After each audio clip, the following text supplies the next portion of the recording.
No, but I like to, I want to learn new things, right? So in mathematics, there's no way it's so big that you can always learn many new things.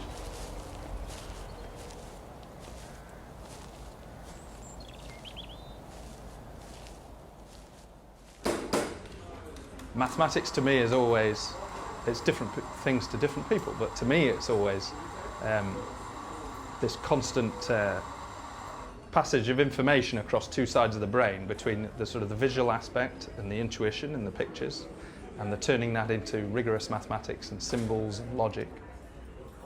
And both sides feed off each other. One side corrects the other and feeds back into it and so forth.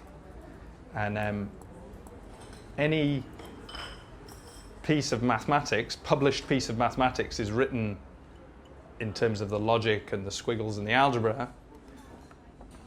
And any good piece of mathematics or anything that really interests me is one which makes all of that describe beautifully some picture that we have in our minds, or it gives us a new picture that we can put into our minds. So.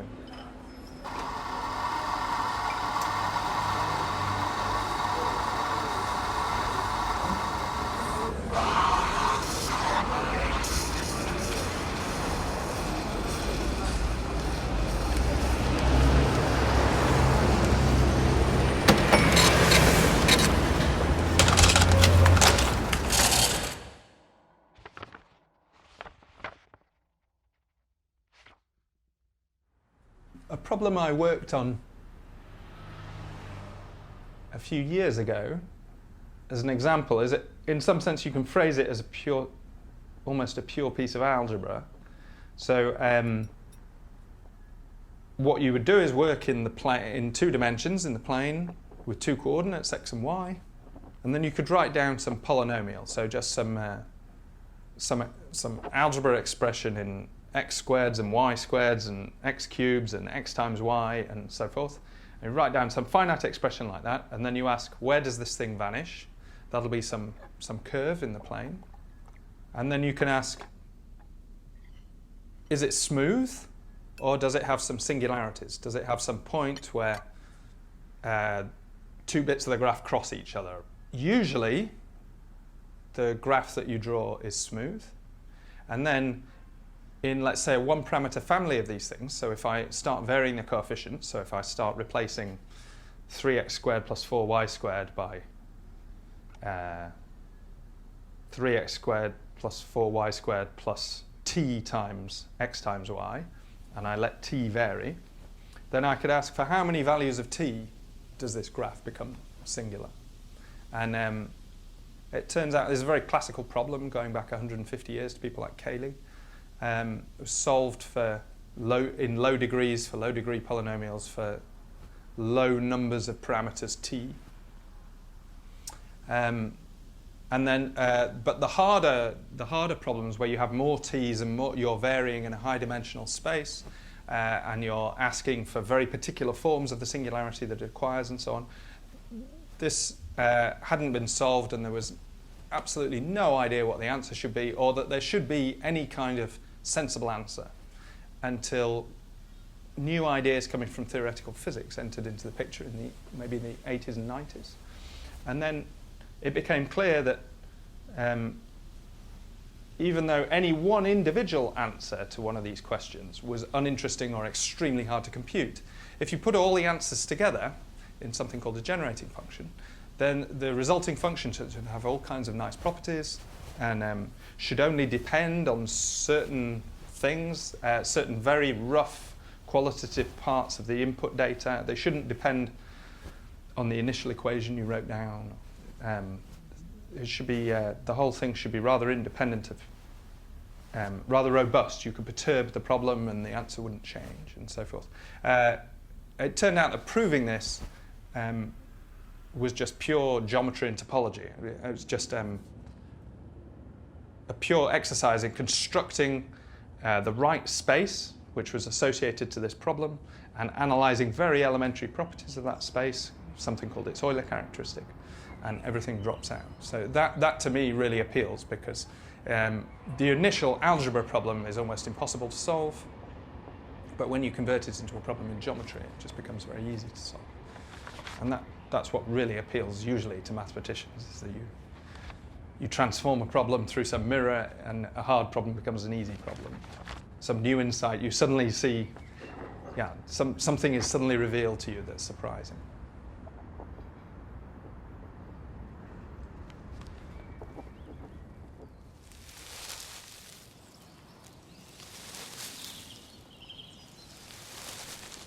I suppose it's to do with patterns and light.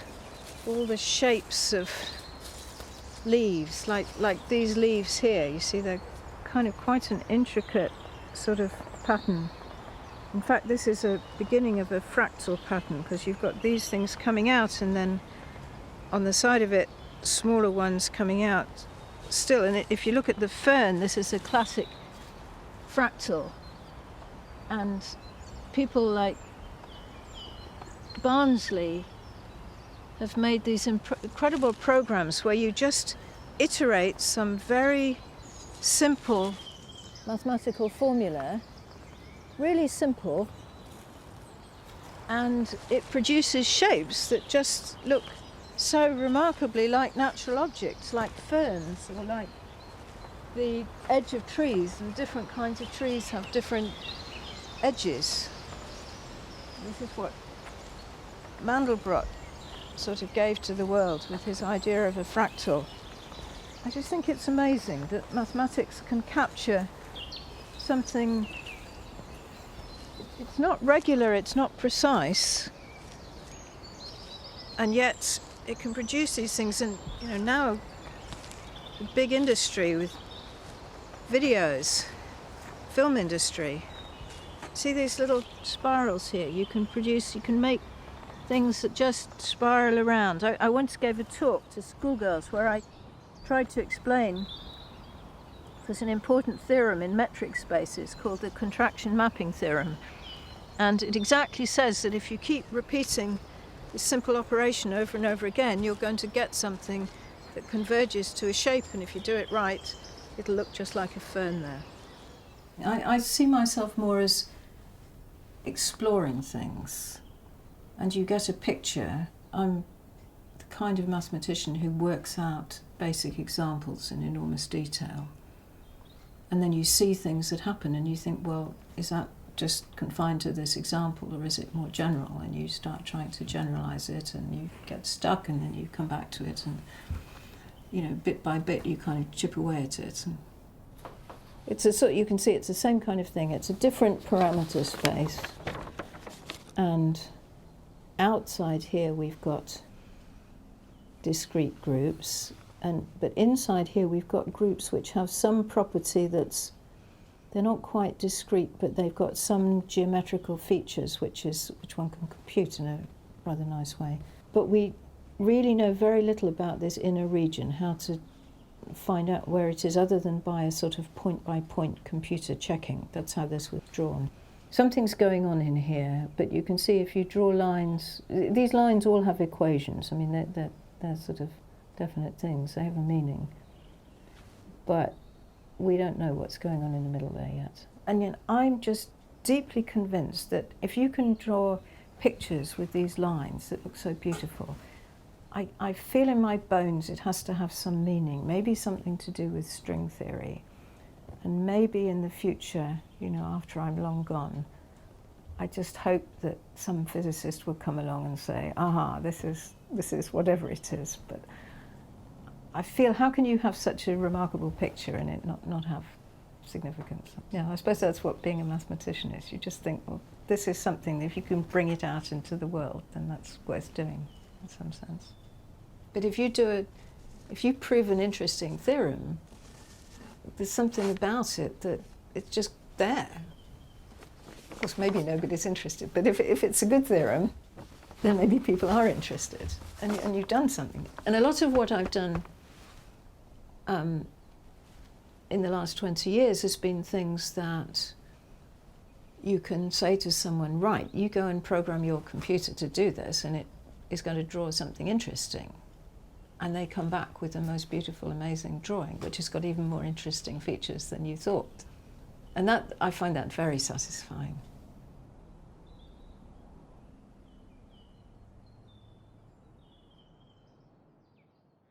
One thing that attracts me is when I see a problem where I have the impression that it's something relatively easy or something that I would understand quite well, or something where I sort of know the answer immediately, and then realize that it's not the case.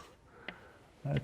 And then somehow that gives you, it gives you some sort of challenge where you think, I really should know this, and then you can't let it go anymore, because you think, really I should know that thing. It's right, along the lines of what I know, and it's the kind of problem where you have an intuition which tells you that clearly this should be the answer, and then you start discussing with people, you sort of start thinking about it a bit more details, and then you realize that actually there was a reason why it was actually a problem, and people hadn't figured it out before. Basically just Tetris bricks falling down, right? And then when you zoom out, you kind of zoom out more and more, and then you start to just not see the individual bricks anymore, right? So at this stage you start to have thousands of bricks, and you see a very clear sort of interface between where you have the bricks at the bottom and you have no bricks at the top, and the object that you're somehow interested in is the fluctuations of this interface. And here you can somehow see visually that, you can somehow imagine that the fact that these are Tetris bricks doesn't really matter anymore, because you've completely lost these little details of what happens at small scales, right? So here, this could be just about anything else. There are some problems where you simply don't know where to start. You wanted to actually prove that the fluctuations of this Tetris model are given by that particular distribution, which everybody conjectures is the right one. Nobody knows where to start.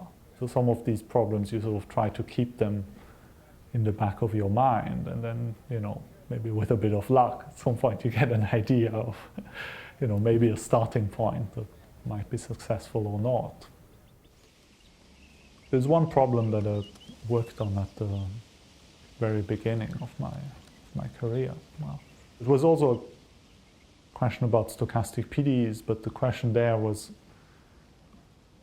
proving that solutions are ergodic, so in the sense that solutions forget about their initial conditions. And in particular, I was interested in that for the Navier-Stokes equations, so for equations of fluid dynamics. So if you want the sort of pictorial sort of interpretation, it would be, you take a mug and you put some milk in, you have your cup of tea, you put some milk in, you stir it around, and of course after a while it's completely mixed, and it doesn't matter anymore on the particular way you poured the milk in. In the beginning, of course, it does, and then after a while it's completely mixed and you don't see the effect of the initial condition anymore. And of course, in the cup of tea, it's a three-dimensional situations. For the three-dimensional equations, one doesn't even know they're well posed, not even talking about any randomness.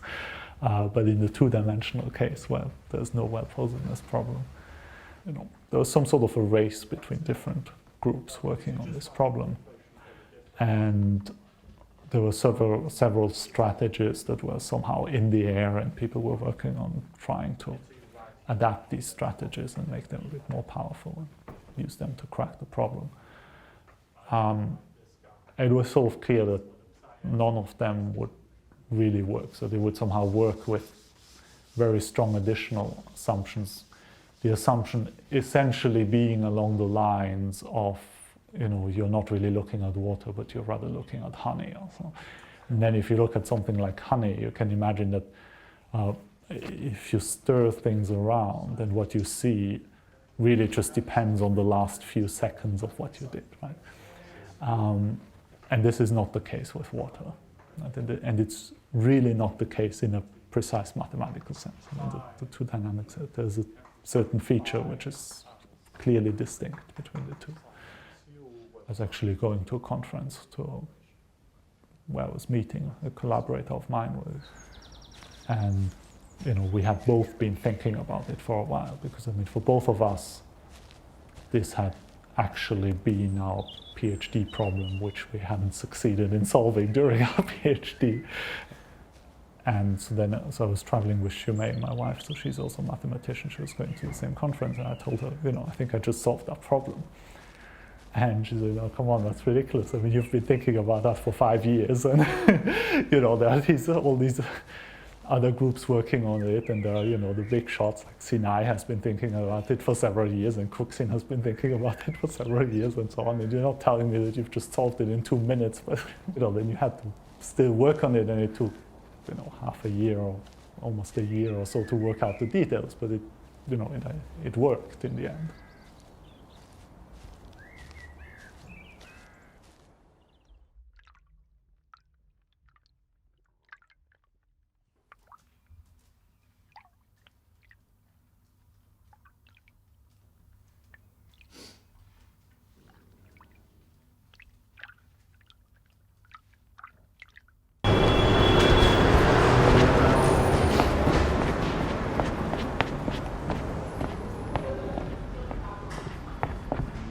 But I was stuck on something. I've been stuck on something for months, right? And we resolved it this morning in the bath because I just spent 10 minutes thinking about it, having not thought about it for 2 minutes.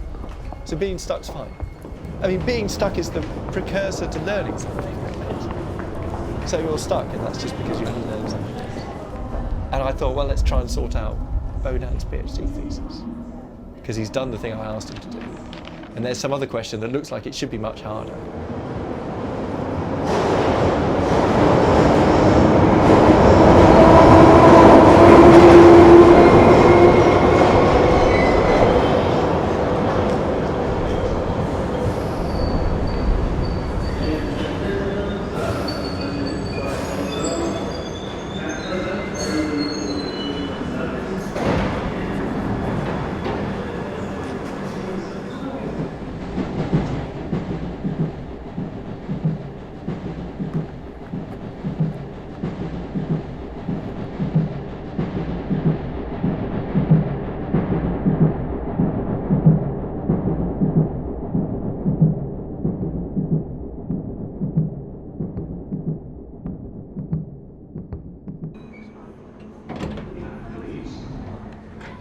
The Birchman-Dyer conjecture?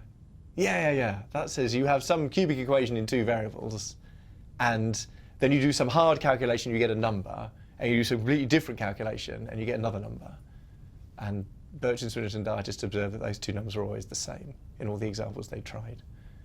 So it's just, it's 2 numbers being equal. But you do lots of hard work to work out each of these numbers. And it's not just hard work, it's very hard work of a very different nature. You do a lot of algebra and work out some number, and then you do a lot of analysis and work out some other number. And the numbers are the same. And that's really funny, because algebra and analysis are really different, right? Because analysis is the study of the real numbers, and everything is continuous and moves, in some fluid manner. And algebra is the study of the discrete, so it's the study of the counting numbers and things like that, things which can't move smoothly. You kind of jump, you're 3 and you want to get a bit bigger, you've got to go to 4. That's quite a leap, really. So algebra and analysis don't really fit in the same box, and yet sometimes they give the same answer. So the Birchman-Dyer conjecture must be hard, because it seems to be relating 2 bits of maths that are a long way away. But the Langlands philosophy, that's like Birchman-Dyer on crack, isn't it? That's really is. There's a lot of analysis involved in that, and that's why it took me so long to actually learn what the question was. So there's calculations in harmonic analysis, giving you random things that Langland suddenly noticed were that you would do calculations involving Galois groups, very concrete algebraic objects that were utterly unrelated to harmonic analysis. And they would give you the same numbers as well. So here it's not just a number equals a number. Here it's a function equals a function, or a collection of numbers equals a collection of numbers. But Langlands made some very insightful remarks about these strings of numbers coming from two completely different... So Birchfriend does, so you take a cubic equation and then you do some analysis with it and get a number, do some algebra with it and get a number, and these numbers are the same. But this is very different, really, because here you're taking a whole area and it's belching out sequences of numbers, and you take a completely different area that's belching out sequences of numbers. And then if you're Langlands, you notice that sometimes these numbers are kind of exactly the same.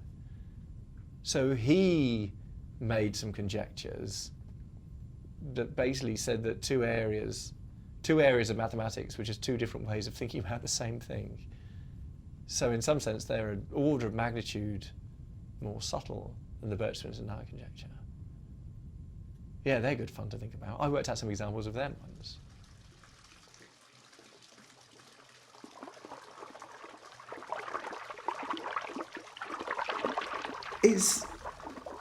That's the bit that isn't logic. And the bit that's logic is really easy to explain, because it's just, here's all the rules, and you apply all the rules in the right order, and that's maths.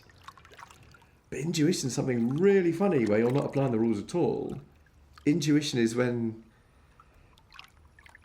Yeah, it's when you're skipping steps, and sometimes you're skipping thousands of steps. Because I know what intuition is. Intuition, I know what it is for me. Intuition is doing sufficiently many calculations and then looking at the results and spotting the pattern. And spotting the pattern, no amount of following the rules is going to do that. Spotting the pattern is something your brain does, probably in a very different way, I would imagine. You're looking at some picture and then you suddenly notice there's kind of 5 little dots all equally spaced, or something that really shouldn't be there, or some funny little joke. Yeah. It's seeing... Intuition is seeing the truth, but not yet understanding the reason why. And then your job as a mathematician is to find out the reason why, which means putting all the axioms together and deducing the thing that you know in your heart is true because you've spotted it. There. Yeah, that's the bit that isn't... Yeah, the intuition is the 1% inspiration, and then you have the 99% perspiration after that. But that's probably the most fun bit, I guess, the intuition. That's what intuition is. It's spotting the pattern. It's noticing that every third square is orange, and then realising that you don't really know why that's true, but you might be onto something.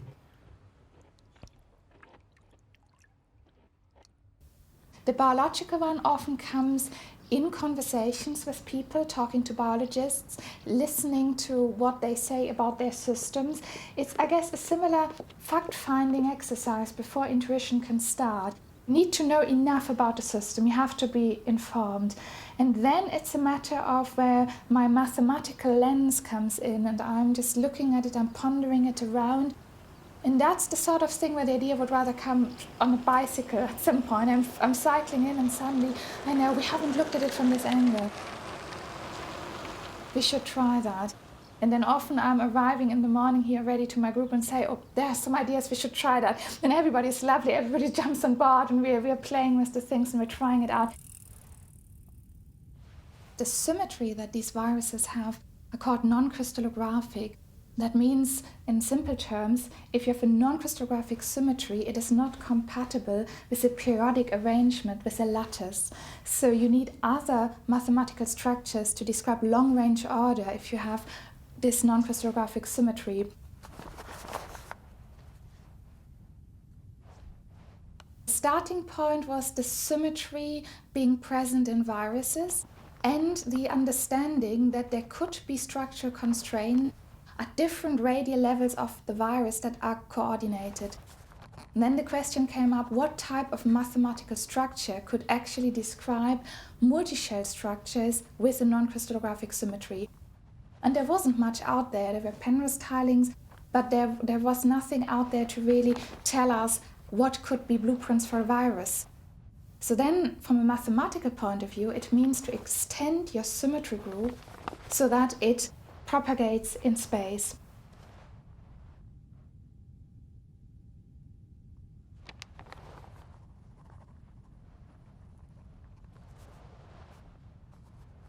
Now, you need to import the order, this structure of the group, and an easy way, believe it or not, is to go into 6 dimensions, because those non-crystallographic symmetries become crystallographic in a higher dimensional space. It's by looking through a different lens that you see the problem more clearly, and it's almost easier, it's simpler in 6 dimensions than in 3. So we embed those group structures in a 6-dimensional space where they are crystallographic, and then we analyze those structures and import these classifications and analysis back into invariant subspaces, 3-dimensional invariant subspaces, which have the symmetry of this non-crystallographic group. So it's a way of making the problem easier in 6 dimensions and then projecting onto 3 dimensions.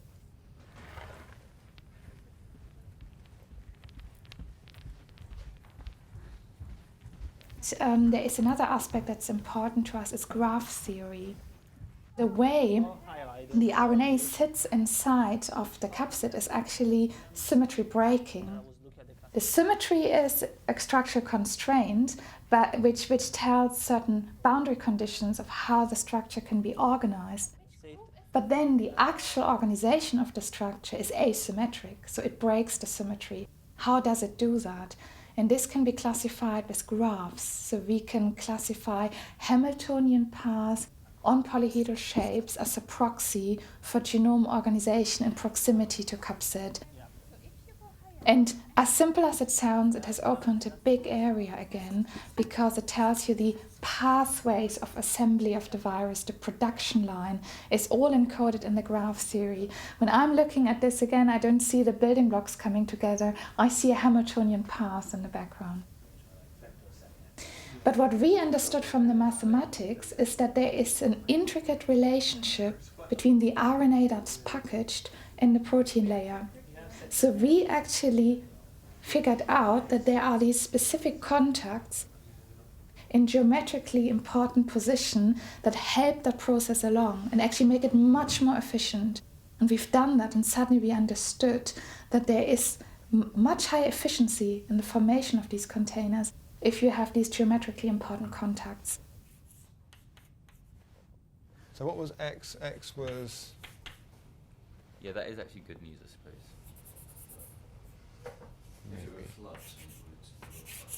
Certainly one thing that I've always been acutely aware of is that when I'm working on a problem, I have to be able to tell myself some sort of story about why what I'm doing might conceivably lead to a solution. And a big part of that story has to be why, if this works, nobody else has done it. So, and I think that's actually, I think of solving a problem as being a big search problem. And the fact, it's a rather odd thing to say, but the fact that somebody else hasn't solved a problem actually cuts down the search. I mean, if you're coming to a problem and you know no one's thought about it at all, you'll try all sorts of easy stuff. Actually, even if lots of people have tried it, I suppose you also will try easy stuff because you want to get some idea of why the easy stuff doesn't work. But when you get a bit beyond that stage of just sort of acquainting yourself with the problem, supposing you've got an avenue that you might try that would require you to do quite a lot of unpleasant calculation, if you can more or less guarantee to yourself that that approach, if it worked, would have been tried by somebody, a calculation would have been done, you can sort of save yourself the bother of trying that unpleasant calculation and say, well, that can't really be the correct story of the solution of this problem.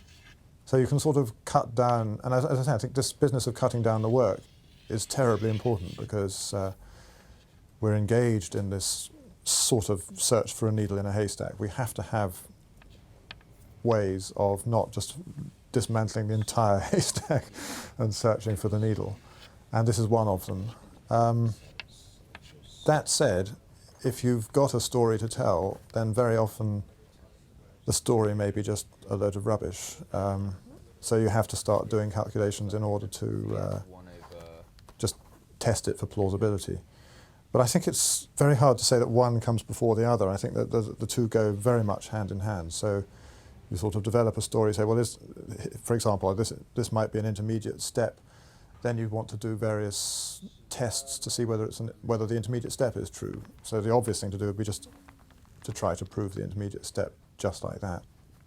But if it's a complicated problem, then that itself will be difficult. So you might repeat this process of sort of trying to see whether there's a sort of plausible story that would prove the intermediate step, and then there might be a further intermediate step, and sometimes you want to do calculations to test for plausibility, and sometimes on the whole, one tries to avoid doing the calculations until you're really pretty sure that they're going to be fruitful.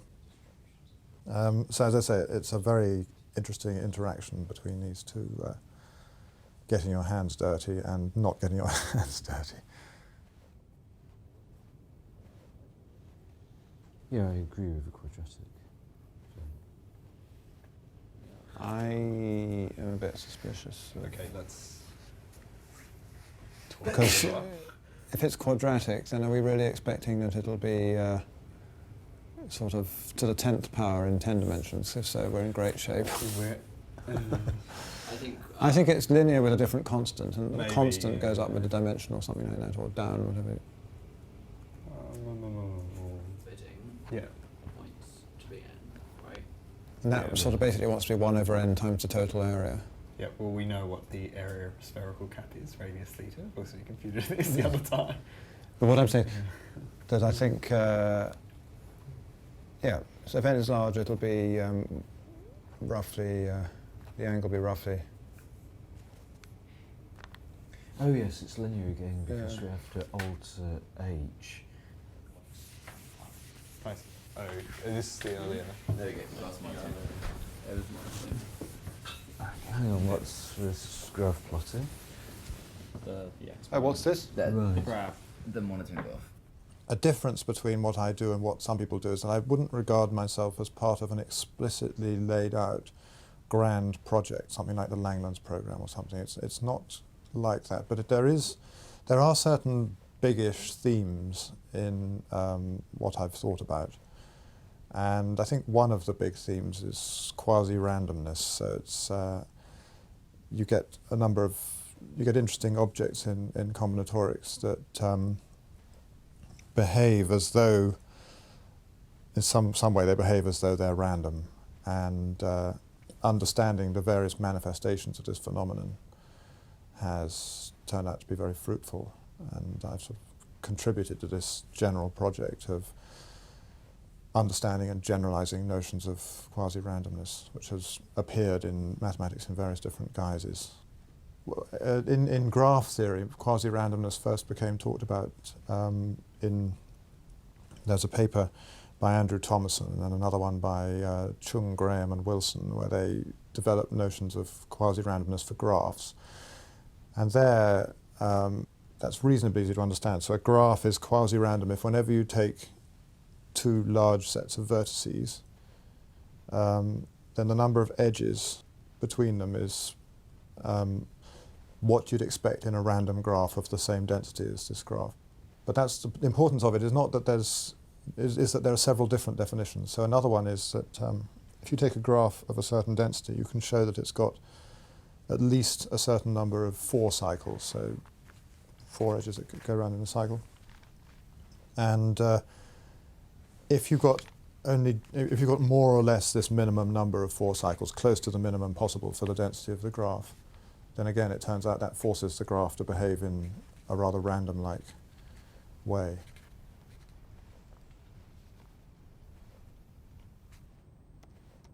So the ability to use genetics as a window into the past to learn about the history of peoples has been fantastically interesting. One of the nice things about statistics in general, actually, is the ability to collaborate with other fields. But in this case, collaborating with historians and archaeologists has been great for us to be able to learn things from them and in some cases answer questions.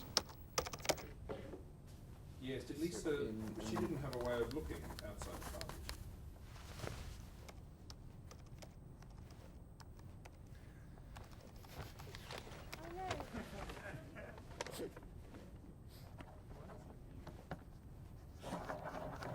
So this is the new ordering of chromosomes based on the F2. The F2, yes. And you chose this F2 because it has no contamination It has no issues. contamination issues. But for this one, 12, 3, 2 and 8, which are on the highest, all have very high levels of heterozygosity. And 5, 10, 4 and 13 have low levels of heterozygosity. In fact, the correlation is extremely high. It's almost 90% between the fraction of the chromosome that is heterozygous with this ratio. What we were talking about earlier, that maybe this is just a symptom of asynapsis, doesn't seem to fit with the het-talon result. Yeah. We can't tell, at least we can't tell from this data, whether these observations are a consequence of asynapsis, which is what we'd like to think, or potentially a cause of asynapsis. Yeah. So I tend to think best when I'm talking to people. So with colleagues or people in my research group, that kind of interaction, focus on a particular topic, and I tend to think hard about it as I'm talking, and the interaction with someone else often brings out the best in my thinking and ideas. Another setting, which is probably the same kind of thing, is in lectures at conferences and so on. Someone's talking, it prompts ideas, and you think about it and see connections that you maybe wouldn't have seen. I'm not good at just kind of sitting down in a corner saying, I'm now going to think hard about something. It doesn't seem to work so well for me. I can get things done that way, but I'm much, much more effective when I'm interacting with people, I think. I love cooking. I enjoy lots of things about it. Most of it is the end product, so it's nice cooking food that's yummy, special. I like cooking for people, particularly family and so on. There's something really nurturing about cooking, so that's a lovely thing to do. And the chat, kind of getting lost in following a recipe and there's something quite, well, at least for me, there's something quite precise about cooking and all the various steps and getting them done together, which I enjoy too.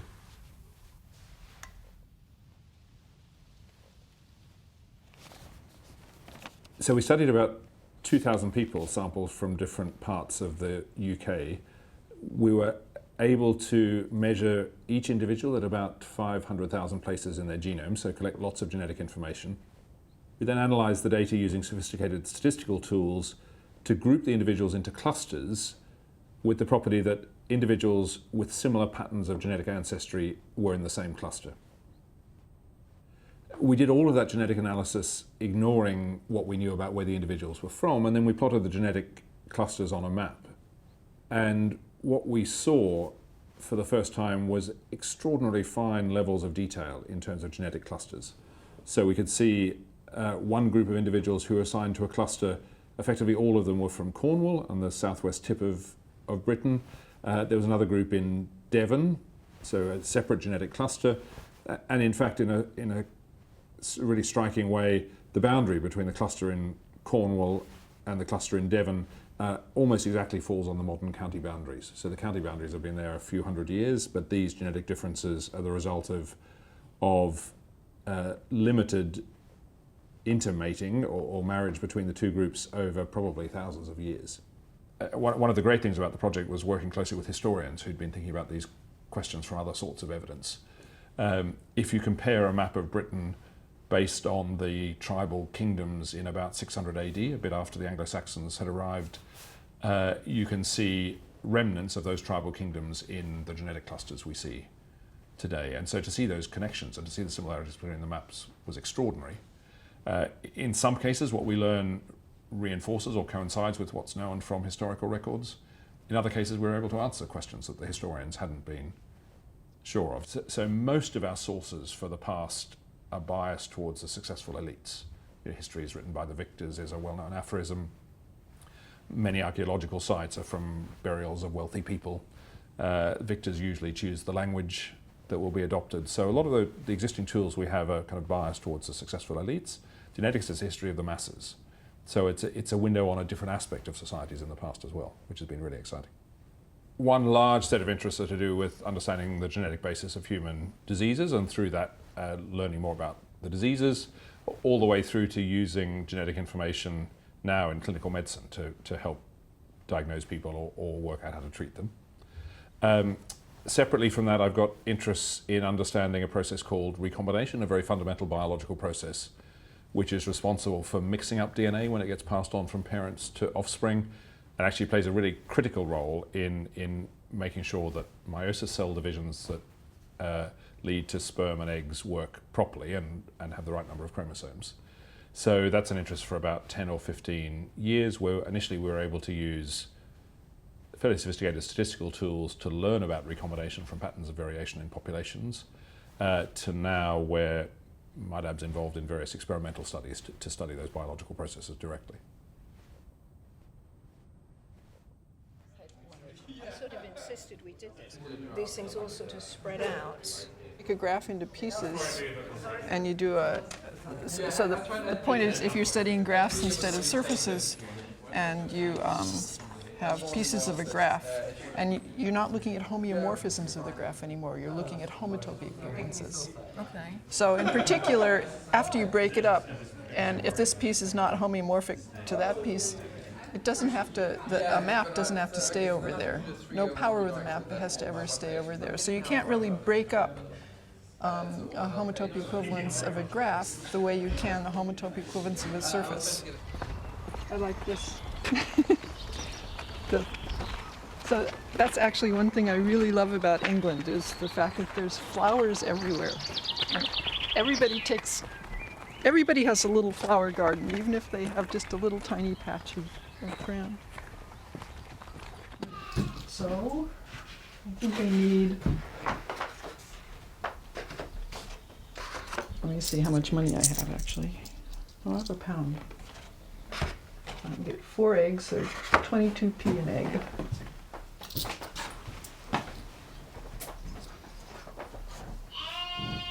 So anyway, I can't wait to see what all these other mathematicians have to say about how they think and what they do and what they think about math instead of what math they think.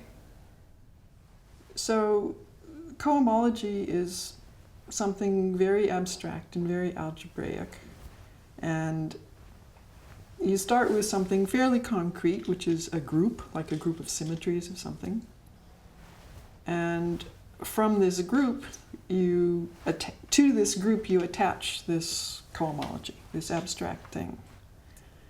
And then it turns out that if you understand something about the cohomology, you can get back information about the group you started with.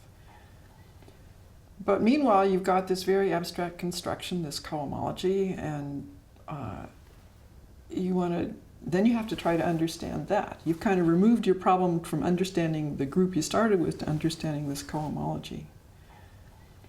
But sometimes what you can do is this algebraic abstract thing called cohomology, you can realize as parts of a space.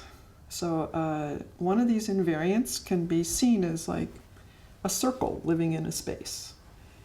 And the point that what makes it cohomology is you've got a circle living in a space, but you can't fill it in the space. It's like if you have a donut, you have a circle around the donut, and you can't fill it in. There's no donut in the middle. There's a hole.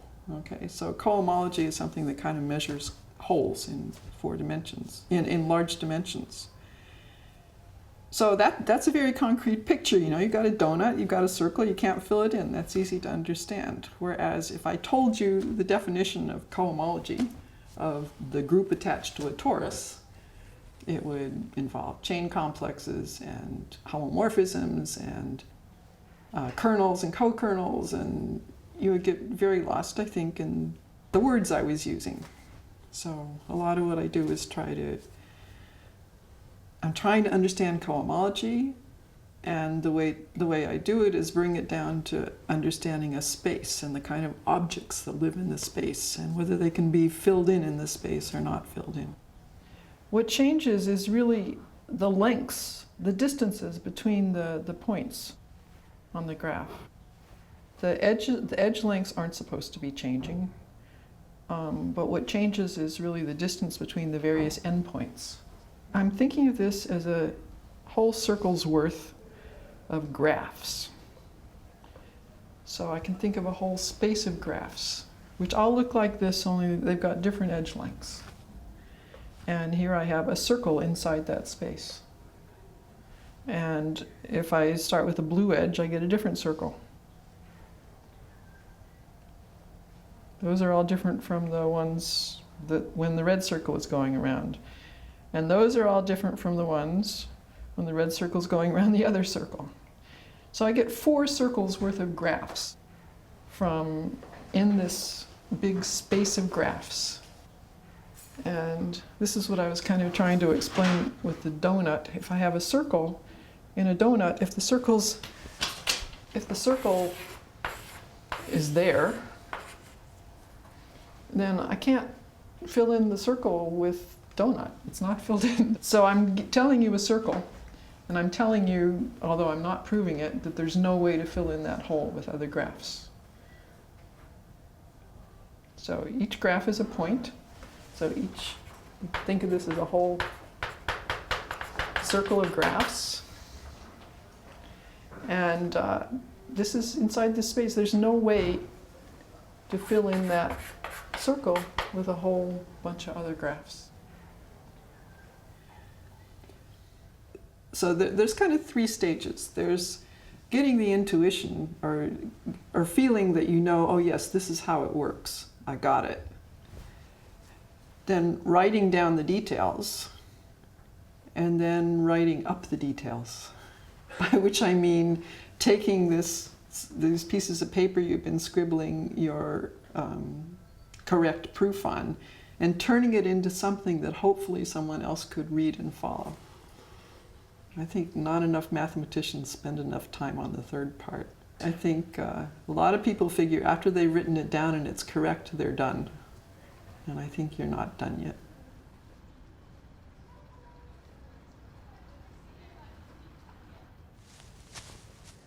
Really beautiful.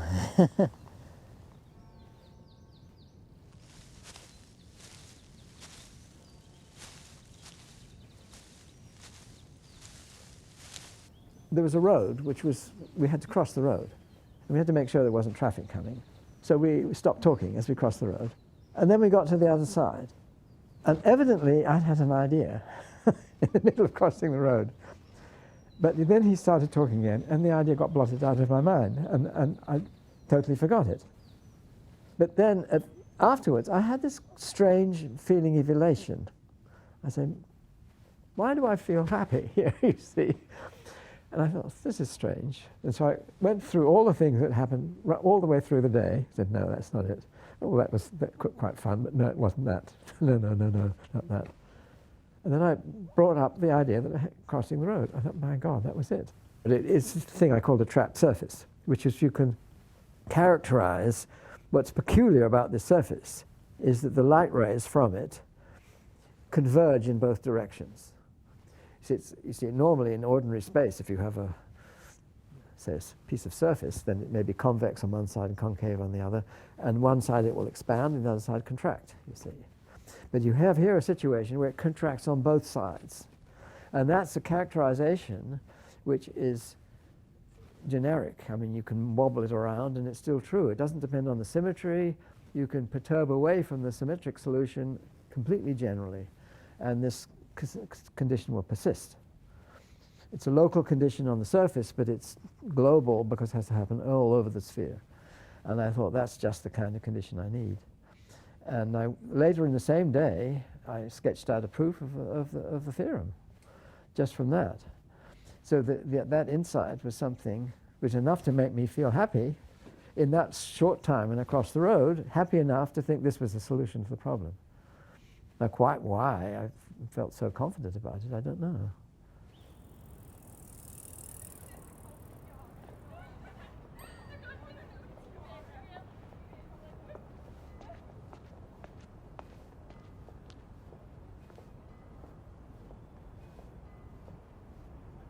Well, this tiling here is made out of 2 different rhombus shapes, 2 different diamonds. There's a fat one and a thin one, and they have these stainless steel strips on them. Now you have to match the strips, so you have to make sure that it doesn't have a mismatch from one to the next. And these things are designed specifically so that the only way you can fit them together and match everything, the pattern never repeats itself. So it keeps on being different all the time. Little local regions, like you have, for example, this ring here, that circle, an exact circle, and you have another one over here. So you might say, okay, that's repeated there. But then you look and see what's around it, and you'll see something's different. So it's never quite repeats. There's some other rather curious features to this. You see, you might say, okay, there may be lots of ways of doing it. It's very constrained. If you imagine trying to cover the whole plane with these shapes, well, there are lots of ways of doing it right out to infinity, but they have the property that they're all the same locally. So every single way of tiling the infinite plane will have this exact pattern, exactly like this, infinitely many times. So no matter how you put the tiles together, you can't help, if you're going to cover the whole plane, you can't help having this particular pattern there.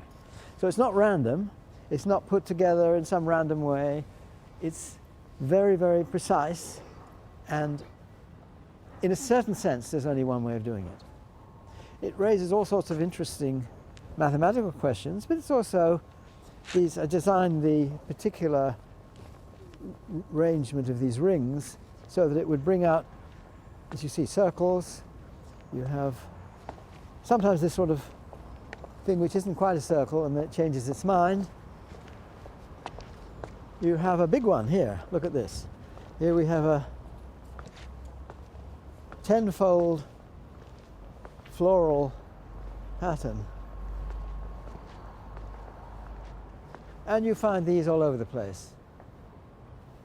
It also relates to certain structures called quasicrystals, that atoms can arrange themselves in a way which mimics this pattern. It used to be thought that crystal symmetries can only be of some kinds. Well, you can see on this church here the crystal symmetries. You see there in the middle, there is a 6-fold one. That's one of the crystal symmetries, 6-fold. You see little 4-fold ones as you go around, and you find triangle ones. And the whole church, if you like, is 2-fold symmetry. So crystal symmetries are either 2-fold, 3-fold, 4-fold, or 6-fold. And you can see them all in the church. But this is 5-fold. And it's not quite a crystal because it never repeats itself, but it keeps almost repeating itself. There's this problem which has been 40 years old, I would think, which is what I call the googly problem. You see, you have this nice holomorphic way of describing the solutions of the Einstein vacuum equations, which are completely left-handed. Now, if they're completely left-handed, you have to think of them as wave functions in a way. So I had this way of describing these solutions as what I call nonlinear gravitons. So a graviton would be a solution of the Schrödinger equation for a single gravitational particle. Here you seem to have a nonlinear thing. It's itself not nonlinear. It's not really a linear graviton, but it's, once you try and mix it with its partner, which would be the right-handed one, then you seem to leave the world of holomorphic structures, and that disturbed me in some way. Anyway, can you find a way of doing the right-handed one in the same framework? Closest one to a solution was something which definitely set me on the wrong track, because I could see how to do it when you went out to infinity, and as long as there was no cosmological constant, it would work. So you could certainly code the information. It's a bit hard to see what to do with it, but you could code the information in a genuine geometrical way, provided there wasn't a cosmological constant. So when in 1998 or so the observations seemed to indicate there was this exponential expansion of the universe, seemed to be indicating the presence of a positive cosmological constant, I was not too keen on it, you see. And so I resisted for a long time. But I think it was Jerry Oestreicher who said, look, you've got to take it seriously. And so I went away thinking, taking it seriously. Okay, Maybe there is one. And then my ideas on cosmology, which came up a few years later, absolutely depend on having a positive cosmological constant. It's absolutely crucial. I mean, I had known what the implication for the things I was looking at had been before, for a long time earlier. It means that infinity is not null, it's space-like. Can you scale things down so that infinity is squashed into a boundary? It's singular out space-like directions, but if you go out in null directions along light rays, it miraculously, the rate at which things go depends on which way you go. If you go out space-like, the rate gives you infinity, whereas if you go out in null directions, it doesn't. And that realization was very important, because you could understand how the asymptotic behavior, which Ray Sachs had noticed, that you have this thing he called the peeling off of principal null directions as you go out to infinity, which was and you can see it immediately. If infinity is regular and if the fields are regular out there, this is exactly what you're going to get. And it's a nice geometrical way of doing the way that what people had to do all this complicated analysis to work out. And so I like that. And I also realized that if you had a cosmological constant, you look at cosmology models, it's not null, it's space-like. And that's very handy if you want to look at horizons. It's exactly the way to understand cosmological horizons. But much more recently, I started thinking, look, going out to infinity to solve the googly problem can't be right. If you go out to infinity, you have a simpler structure, and you can maybe solve it out there and then bring it all back.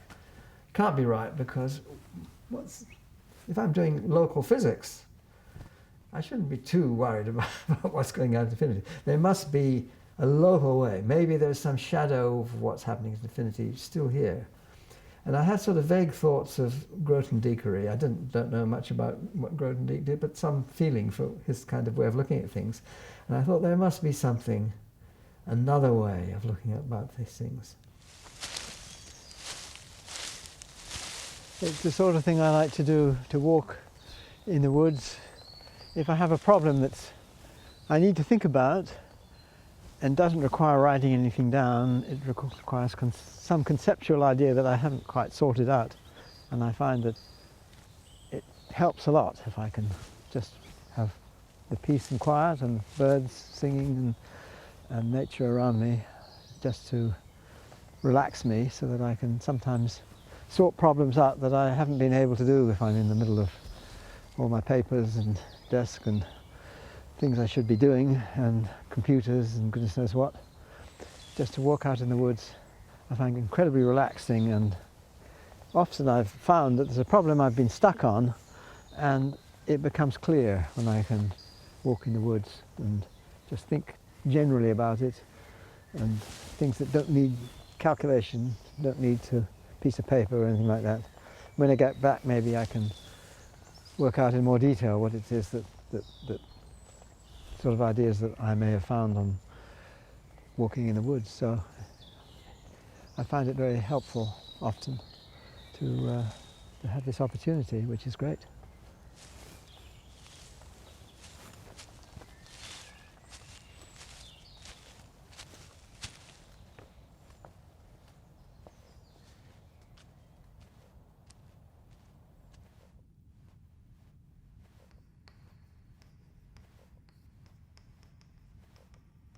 Turning that into rigorous mathematics and symbols and logic. And yet you can produce these things in now. About stochastic values, but the question there was, you kind of jump, you're 3 and you want to get a bit bigger, you've got to go to 4. That's quite a leap, really. It prompts ideas and you think about it and see connections. Algebraic abstract thing called cohomology. But then afterwards I had this strange feeling of elation.